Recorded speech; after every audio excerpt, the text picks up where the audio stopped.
Hi there, and good afternoon. For watching Canceling COVID, I'm Tanya Rivens, and this is the place for you to have real talk and find real solutions as we work safely to navigate this global pandemic together. And we continue to work through this, folks. It's still happening. Uh, Please do not assume that it's over because it's not. We are still working to find solutions. Real conversation, real talk, and that's where you come in. We're so grateful for our sponsors, Mecklenburg County Public Health, metcountync.gov. That's metcountync.gov, and of course, Groundwater Solutions. We're grateful again for their support. So listen up. North Carolina is reporting more than 3,000 new COVID-19 cases. 3,000. That's quite a bit. It's quite a jump. It's the most since February. And I always say, just think back where you were and what was happening in February. We made so much progress. And when we start seeing these numbers, it is reason for concern, reason to be alarmed. Now, the CDC says the Delta variant, and of course, we've been talking about this variant all along, that it was coming this way. It's not like we didn't know it was going to happen. Remember India and the bodies where they had so many, they had to bury them, like burn them in the streets. It was that serious there. So here we are. It's here. It's changed the war against COVID-19 because it's more contagious than chicken pox. And I don't know if you know anyone that lived through chicken pox or knows anything about it, but that's some powerful stuff. So 97% of patients who end up in the hospital around the country are unvaccinated. I'll say that again, 97%. That's so close to 100% of the unvaccinated are the ones that are being hospitalized. But the CDC warns 35,000 vaccinated Americans out of 162 million, they may get infected every week. So what are you going to do to protect yourself and your family? Jump in the chat. That's our question of the day. What are you doing to protect yourself and your family as the Delta variant surges? It's here, folks, and that's a legitimate question. It's not something that we should be taking lightly. It's something that can truly jeopardize what we've been able to work back towards. And I'm not aware of anybody that's looking and doing that. I am aware of some people that are totally ignoring what's before us, but that's not very wise because we've seen, and there's a lot of chatter. I call it noise. A lot of people offering their opinions and a lot of things that are being said, but we've got to trust science. And that's where your faith kicks in as well. So COVID has disrupted so many areas of our everyday life. We already know finances, home, education, you name it, real estate. I mean, there's nothing that's gone untouched. But what about sleep? It's one of those things that we don't think about. We don't think about it very much at all, but the impact there is dramatic. So we've got someone that's going to talk about that, especially as the kids are headed back to school. Many people will be headed back inside the workplace. So we're going to bring in Dr. Stella NNadi. She's from Charlotte Sleep Solutions, and she's going to have a conversation with us about the importance of sleep and how it has an impact on COVID. So Dr. NNadi, she's with Charlotte Sleep Solutions. I'm not sure if we're having some audio issues or not able to get her on. Yeah, she's not able to hop on just yet. So while we're waiting on that, let's talk about Charlotte Mecklenburg Schools. They will decide today if students and staff will be required to wear masks in schools regardless of vaccination status. And it's interesting to hear how we are hearing different opinions in different areas. Gaston County, Cabarrus County, all the different counties having the freedom to decide whether they want to require masks or not. And I heard one comment, and I believe it was from a professional educator that said, look, we allow the parents to decide. So that's the buy-in. And of course, the parents are going to have to deal with the consequences. So again, we're talking about the issue of masks. We're going to get back to that, but I just thought that was a very diplomatic way of responding. Charlotte Mecklenburg Schools, again, will decide if students and staff will be required to wear masks regardless of the vaccination status. Ahead of that vote, CMS Superintendent Ernest Winston went on record to recommend a universal face covering requirement for all CMS buildings. So I was making a comment that one of the counties said, the parents, regardless of all of what's happening, they don't want their children to have to wear masks. That's their buy-in. And the educator said, okay, that's what they've agreed to. Obviously, they know the consequences. If their kids end up out of school, is what I translated, because there's an outbreak, you asked for this. You know that it was coming. So now I believe we got Dr. Nady. No, I didn't say Nady. Dr. Natty. I apologize. Dr. Stella Natty from Charlotte Sleep Solutions. There you are. Good afternoon, and thank you for joining us, Dr. Natty. Thank you, Miss Tanya. Thanks for having me. Oh, absolutely. So, you're right. In the sense when I met you guys and was talking, so many people have had sleepless nights, and sleep is just one thing that people really don't think about. I believe we take it for granted a lot of ways. It impacts our health in so many ways as well. And Lord knows COVID has been so stressful. So, kind of talk about the relationship between good sleep hygiene and COVID-19. Okay, thanks for that question. So, the question is, how can sufficient sleep protect against COVID-19? Okay. Or what is the relationship between good sleep hygiene and COVID? So, sleep hygiene refers to healthy sleep habits. A good sleep hygiene is important because of how crucial getting good sleep is for your mental, your physical, as well as your overall quality of life. In other words, we heal when we sleep. So, a sufficient, a healthy, and a restful sleep results in a healthy immune system. So, when you have a healthy immune system, that fights off infections. So, a healthy immune system fights off infections more than a sleep deprived immune system. So, Okay. infections such as COVID-19 is one of it's really good sleep helps to fight against it. So, we should not underestimate the power of a good night's sleep.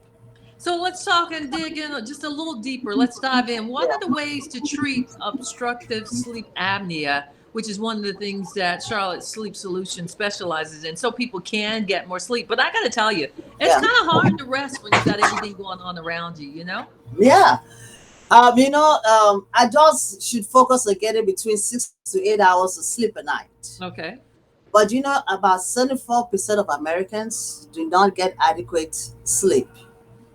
So that just messes with our immune system. So you mentioned the obstructive sleep apnea. Yeah. Obstructive sleep apnea, also called OSA. So we're going to call it OSA for the rest of this section. Okay. So if you have a sleep disorder, that means you're not having sufficient sleep, Right. Right.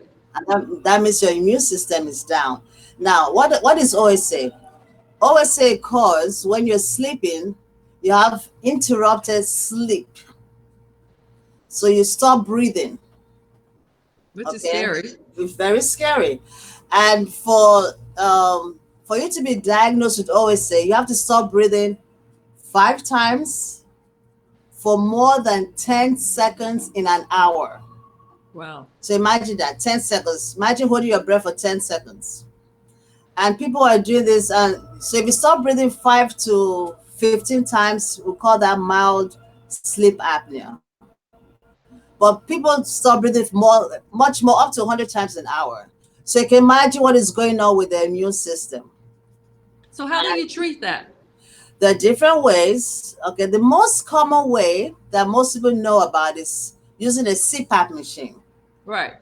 So what the CPAP machine does, it forces air down your air pipe. Okay, so it opens up the airway. Okay. So remember, we said OSA because there's some obstruction going on somewhere in the airway. That's So correct. the machine forces air down. Now, where Shallow Sleep Solution comes in, we offer an alternative To the CPAC? to the CPAP machine. It's something you wear in your mouth. Oh, And we call it different oral appliances. It's called MAD for short. That is mandibular advancement device. It positions your lower jaw slightly forward so that you can breathe on your own. so that Okay. sounds like a better solution than the CPAC for some people, and it maybe it sounds fairly simple, the device. I mean, it seems like a very non-traditional way of treating it. Is that something that's quite popular? It's not too popular because most health professionals are not really trained in sleep disorder. So when you go to the doctor, they just recommend a CPAP, and not everybody can tolerate the machine.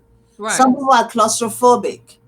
Some people, they can't sleep, their partners, the noise. So that's where, we come in and provide an alternative. But there's a step further. There's something that's out there it's been out there for about 25 to 30 years. Uh-huh. It's called the Vivos appliance that you wear, and it helps to remodel your airway. It helps to grow your airway. Did you call it an implant? Is that what you No, said? Vivos. Vivos. Yes, an oral appliance. You still wear it in your mouth. Okay. You All wear it in right. your mouth, but it helps to grow your airway. And you wear it Oh. for about 12 to 24 months. And after your airway has grown, you don't have to wear it anymore. Well, we're So, gonna keep. yeah, Go go ahead. ahead. Well, You see? as you're talking, I'm thinking about my husband who snores, and I think so many women. I know some women snore too, but Yes, most husbands snore, and it's quite aggravating. I just have to be honest with you. But we're talking about COVID now, and the relationship between breathing and COVID-19. Is yes, there a better way for people, even when you're just breathing regularly? We're back to the mask, which yes. I'm happy to hear that we are trying at least to get back to some of the ways, after we were able to release them. But is there a better way to breathe concerning COVID-19? Good question. So everyone knows that breathing is mandatory, right, to sustain life. Absolutely. And yet we rarely think about it, and we take it for granted. However, since this current pandemic, we're becoming more and more aware of breathing. So, what is the correct way to breathe? The correct way is to breathe through your nose. Remember, your nose is for breathing and your mouth is for eating. So, how does the nose come into play with COVID? First of all, the nose, when you take in the air, the nose filters, it warms and humidifies the inhaled air. But the most important thing is that the nose and the sinuses around the nose produces nitric oxide. Oh. Nitric oxide is the one that what it does, it inactivates viruses, and it also reduces the replication of viruses in your epithelial cells. So let me step back again. You inhale through your nose. Right. This is where your nitric oxide is. It kills the viruses, including the COVID-19 virus, and it prevents it from reproducing. So everything happens here before it goes to your lungs. So So if you're not breathing the right way, what is not breathing the right way? People who are habitual mouth breathers, they breathe through the nose, yeah. right? It bypasses the nitric oxide. So this is huge. So We let me have ask to, Let me ask Dr. Nadi. So yeah. when people are wearing masks, if you are wearing your mask just over your mouth only and not your nose, then you're fairly safe. Just closing your mouth and not your nose, no. Okay. Yeah. All right. It's ridiculous wearing a mask, right here and not closing your nose. I mean, Okay. I was especially if you're a mouth breather. right, right. I got you. So, So some go ahead. Well, I wanted to talk about COVID survivors because this is a lot of good information. I told you time is really flying. I see Cassandra Yes. O'Neill. Hey, Cassandra, who hopped on. She says it's true. This thing has affected so many in so many ways.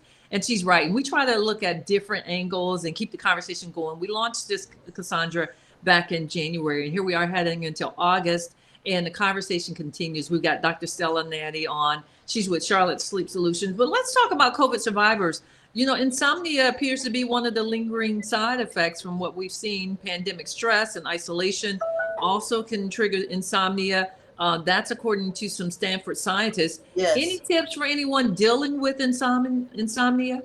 So, first of all, insomnia is caused by several reasons. So, you Okay. need to see a doctor who is trained. Better still is a board certified sleep doctor, because insomnia could be due to bad sleep habits. We talked about the sleep hygiene in the beginning. It could be due to depression, anxiety. People are anxious about COVID. Yeah. So that's why, after the COVID, people tend to have insomnia. They're still anxious. Am I going to leave? Is it going to come back? Hmm. All that can bring about insomnia. What is insomnia? Insomnia is the inability to sleep on, sleep and maintain sleep because they're thinking. So getting to a sleep board certified sleep doctor is the best way. There are different ways to treat insomnia because remember, if you have insomnia, you're not sleeping well, your immunity is lowered. You can contact your COVID-19 and other various diseases. And Dr. Natty, one of the things you didn't mention, which is another reason a lot of people aren't sleeping, is grief. You know, we lost so many people Yes, yeah. and people are grieving, and that impacts your sleep. And so, something so simple, again, like you said, breathing and all these things we take for granted. I see Tracy Austin has hopped on. She's a mental fitness expert, and she is pretty amazing. She said, keep up the great work. And I think, I know she appreciates as well, you know, having this conversation because she's all about mental fitness and touching Yes. on these items. And we're sending hearts back to you too, Tracy. Thank you for hopping on. Let's talk about just temporary sleep problems, and you know, to develop that can develop into chronic problems. What are some of those? Well, when you say temporarily, insomnia, you can have temporary insomnia and it could become chronic. The most important thing is to identify the symptoms early before it becomes serious. For example, like I said, snoring. Yes. Snoring is not normal. Habitual snoring is not normal. I keep Now, trying to tell my husband that. now, if you have your nose is congested, yes, you're going to Uh-huh. snore, or if alcohol consumption, you fall Yeah. like, yeah, yeah. But if it's habitual, we tend to know when the snoring is not normal. When it's loud and the patient is Uh-huh. sleeping and stop breathing, you actually see them stop breathing, then breathe again. That's not normal. You need to go Yeah. and get tested. The only way you can diagnose obstructive sleep apnea is to get tested. And now they have it, you can do it at home. They have home sleep tests, so you don't have to go into the Really? lab. Yeah. So They've you have made to it, go in and spend the night because a lot of no. people are turned off from that. Yes, people are turned up. People don't, and the insurance company, they're helping now with the home sleep test because it's cheaper for them anyway. Yeah, So yeah. you can do it in the comfort of your bed. So that's the only way you can get diagnosed. Oh, that's Uh, good. That's good yeah. information. And I'm sure you're able to help along those lines, Dr. Natty. Yes, ma'am, we're able to help. Okay, so any final thoughts on what we've discussed? Of course, but when I talked to you guys and I was getting this information about COVID-19 and sleep and things, because I Yes. know we talk about vitamins and people are interested in alternatives, Mm-hmm. especially those that haven't decided yet, you know, on the vaccine. I think Yes. it's important. And Tracy also agrees sleep is so important. So thank you, doctor. Okay, so in conclusion, as it relates to this COVID-19 pandemic, a healthy, restful, and sufficient sleep is important. Remember, for adults 6 to 8. If you suspect a sleep disorder, please get tested immediately. If you habitually snore, you stop breathing. Learn and practice breathing the right way through the nose. Yes. And if you need to get more information, you can go to the website cltsleep.com. There's a bunch of information on there about sleep disorders and treatment. So CLT for stands for Charlotte, cltsleep.com. Or you can call 704 900 5284. 704 900 5284. Good stuff. So before I let you go, though, I want to ask you the question Yes. of the day. I'd love to hear your thoughts on the question. What are you doing to protect yourself and your family as the Delta variant increases COVID cases? Any steps that you and your family taking? Well, I know those that I've asked, they've taken the vaccination. Yes. And like I said, still wear your face mask. Right. But it's something I'm sure everybody knows that when people sneeze or cough into the air, the droplets remain in the air anywhere from a couple of minutes to a few hours. Yes. So when I'm in the grocery store, for example, I still wear my mask because you don't know Right. who has coughed. You don't know if the droplets is still in the air. So you can just walk through there and breathe it in, and breathe through your nose. Yeah. Like if you're going past somebody and you don't have your mask, just you can stop, hold your breath for a couple of seconds, and keep moving. Yeah, keep going. And I'm real quick too. If someone coughs or sneezes, I kind of like move out of the way. Yeah, Just because not to be rude.